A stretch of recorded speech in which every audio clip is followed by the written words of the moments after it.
בוועידת אנאפוליס בשנת 2007 נשא נשיא ארצות הברית ג'ורג' בוש נאום ובו דיבר על חזונו בזכות שתי מדינות לשני עמים. עם אחד זהותו ברורה, זהו עם ישראל. אך מעניין מיהו בעצם העם השני.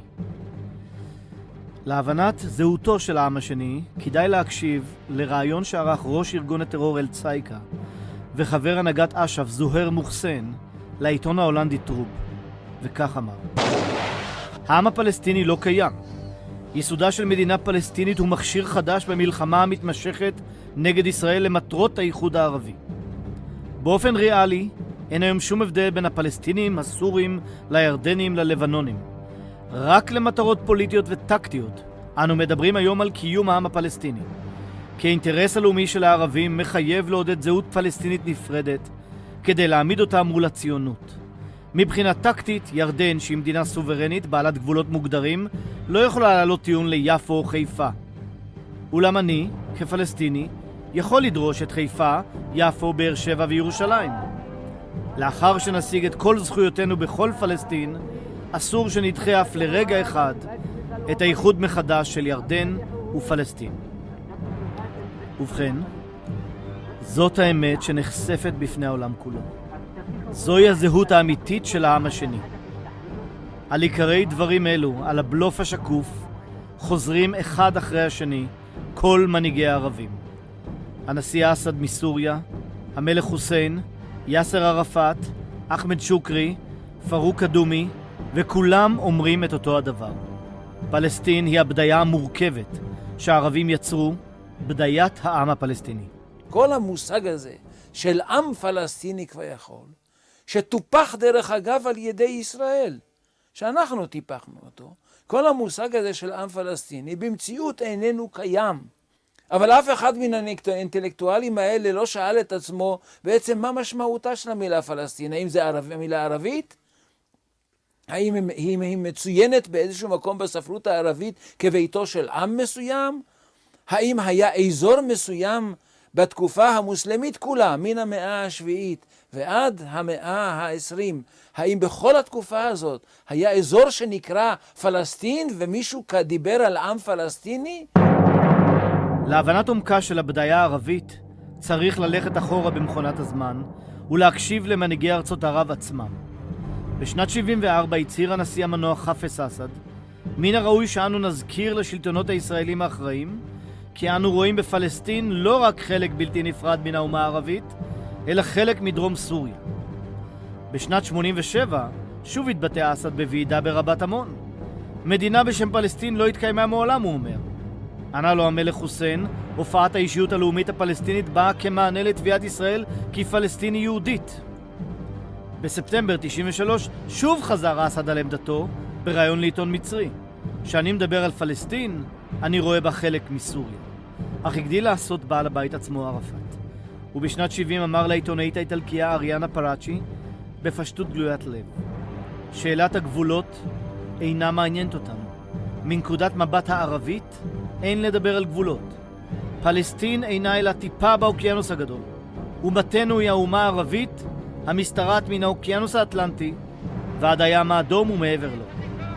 عن الشعب الفلسطيني ولكن دفاعا عن الأمة العربية لتبقى هذه الأرض عربية عربية عربية عربية. ערפאת, בדברו בשפה הערבית בלבד, לאוזניים ערביות בלבד, באמצע מלחמת לבנון ב-82, אמר בבירור וצעק את הבהירות הזאת 4 פעמים. ערפאת מעיד על האמת המסתתרת מתחת להרי התעמולה. אחרי הניצחון, אדמת ארץ ישראל תהיה אדמת האומה הערבית, ולא אדמתו של העם הפלסטיני המסכן והגזול, פרי התעמולה הערבית. הטיח ששמו פלסטין הוא לא רק המצאה של עם שלא קיים, אלא הוא נוגד זרם מרכזי מאוד ועמוק מאוד באסלאם, שהאומה היא בעצם האומת האסלאם. כן? ואם אתה רוצה ללכת רחוק, האומה הערבית. החלוקה למדינות לאום, כן? מדגם אירופה, היא זרה להם. ובכן, לצופה הנדהם המשפשף את עיניו, מסתבר שאומתו של ערפאת כבר משתרעת על שטח הגדול מאירופה כולה.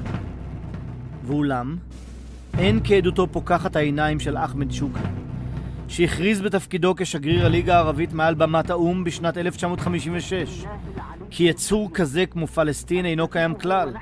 ארץ זו אינה אלא חלקה הדרומי של סוריה רבתי. המשמעות הלוגית היא שגם פלסטינים אינם קיימים כלל, אם ארץ כזאת, פלסטין, אינה קיימת כלל.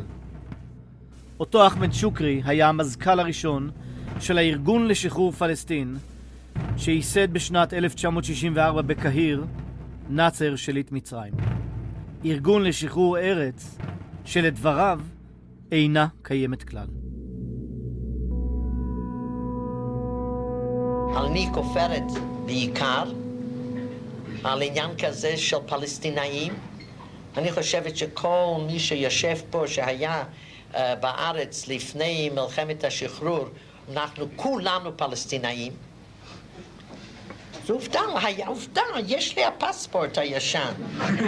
ואינני יודעת מה קרה לפלסטינאים האלה מגדה המערבית עד 5 ביוני, או יותר נכון, עד 11 ביוני. איפה הייתה הישות הפלסטינאית?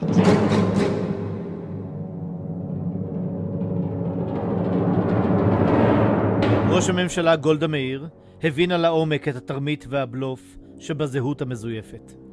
בדבריה היא לעגה לבלוף. אולם היא הייתה האחרונה להבין את עומק הבדיה. וכך בעין עוצר הפכה הבדיה, הזהות המזויפת, לעובדת יסוד בשיח התקשורתי הישראלי והעולמי, שיצרה בהבל פה עם שלא היה ולא נברא, עם שכולו פרי תעמולה חובקת כל.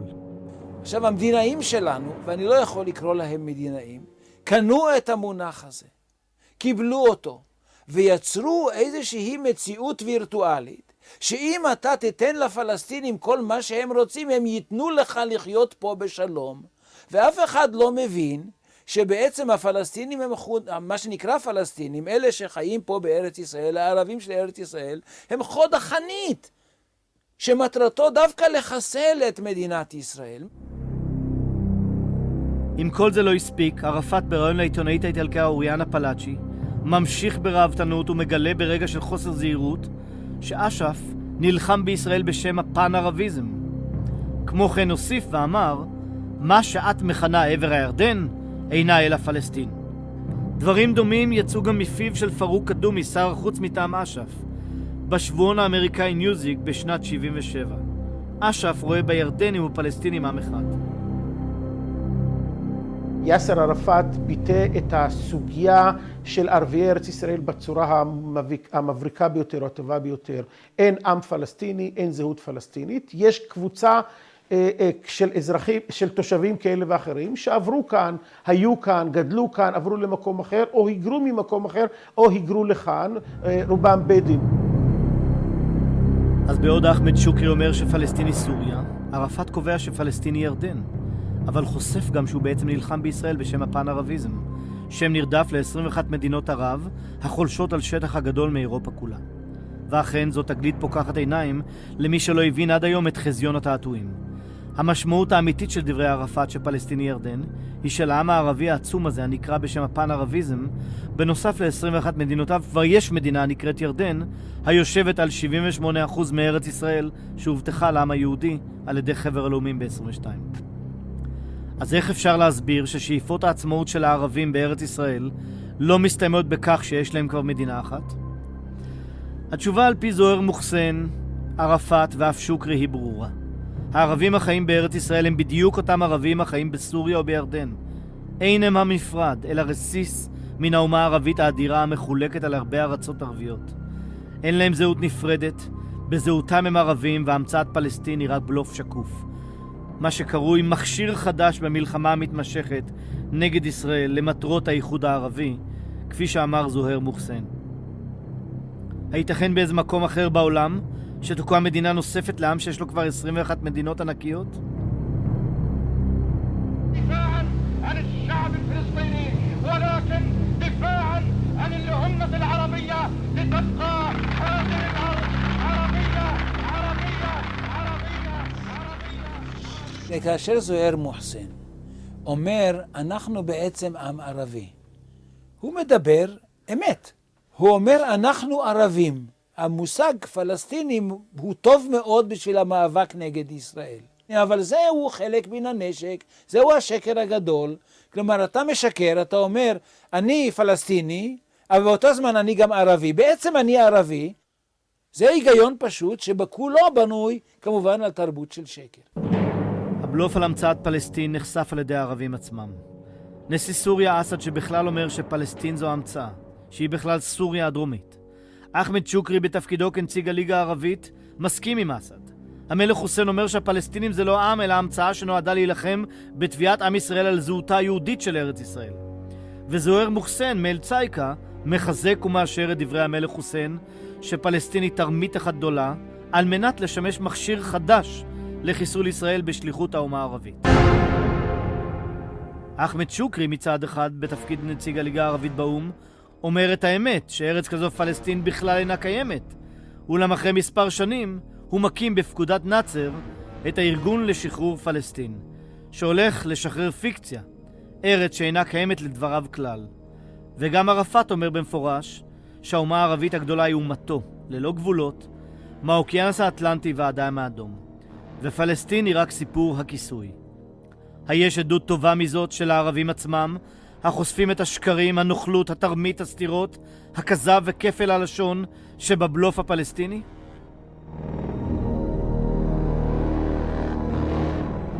טולף מן הסכסוך את מסכות השקר, התרמית, ההונאה והבדיה, והרי הוא נטוש בין האימפריה הערבית מוסלמית המשתרעת מהאוקיינוס האטלנטי ועד גבול סין, ובין העם היהודי הטוען לזכותו על מולדתו ההיסטורית האחת והיחידה, שהיא פחות מ50% מהשטחים שתחת שלטונם של הערבים.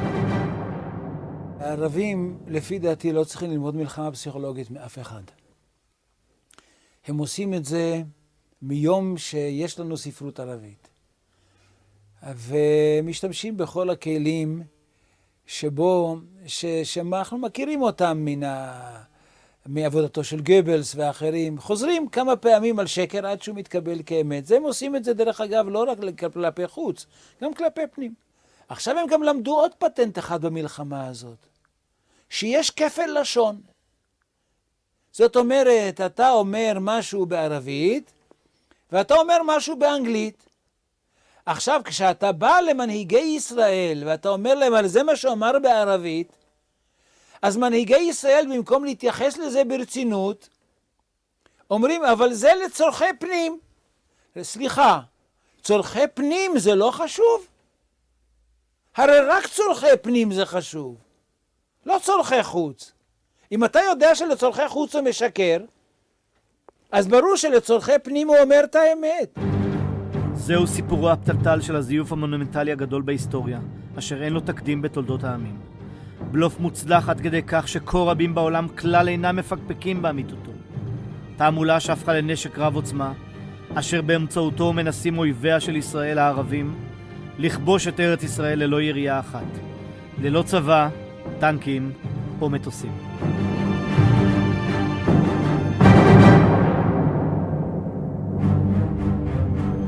עד מלחמת ששת הימים, הסיסמה שהושמעה תדיר על גלי האתר בכל מדינות ערב הייתה לזרוק את היהודים לים, או הגברים לים, הנשים לנו. הערבים אף לא טרחו להסוות במילים הפתרון הסופי את כוונתם לרצח עם, והעולם ידע ושתק.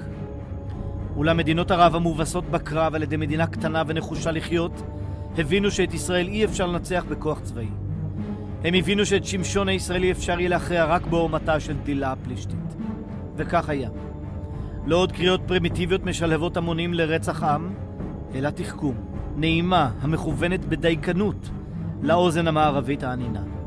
הם גילו שמבחינה תעמולתית, קל יותר לשכנע דעת הקהל בעולם בזכות העם הפלסטיני המסכן למדינה משלו, מאשר להצדיק את תביעת האימפריה הערבית העצומה לתוספת של שטח ממדינה קטנטונת. כבר בהתחלה, האמנה הזאת יצרה מושג שאין לו שום תקדים בעולם המערבי. ואולי לא גם במקום אחר. היא יצרה זהות כפולה. העם הערבי פלסטיני. כשרוצים לפנות פנימה זה עם ערבי, כשפונים החוצה זה עם פלסטיני. כשרוצים להיראות גדול עם היסטוריה ועם אימפריה ועם הכל ועם עבר ועם תרבות ועם עושר לשוני, תרבותי, דתי, אז זאת ערביות, מוסלמיות. כשרוצים, אבל כשהיו משתמשים במושג הזה, פתאום ישראל נראית קטנה, היא נראית דוד מול גוליית הערבי, כמו שהיה עד 67. כאשר מבינים שעם זה אי אפשר ללכת, עם זה אי אפשר למכור, כי זה לא מסכן, את גוליית אי אפשר למכור, אז יוצרים איזשהו עם קטן, מסכן, שנבלע על ידי ישראל. יוצרים את העם הפלסטיני, זה כל התכלית שלה.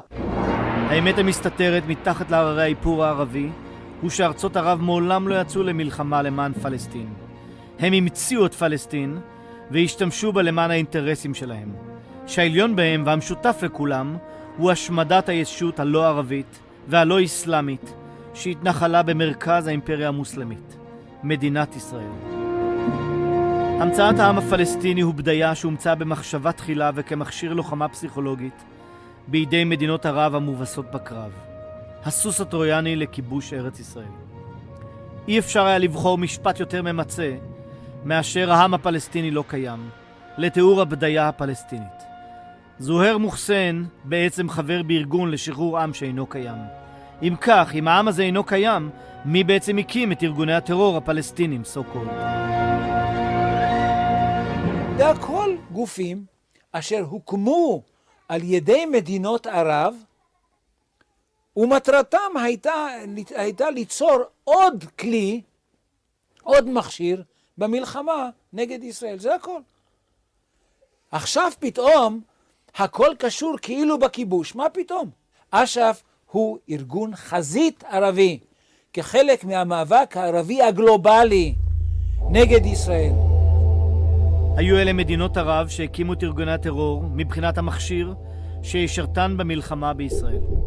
לאחר מלחמת ששת הימים ב-67 כל מדינה ערבית הקימה כמה ארגוני טרור משלה.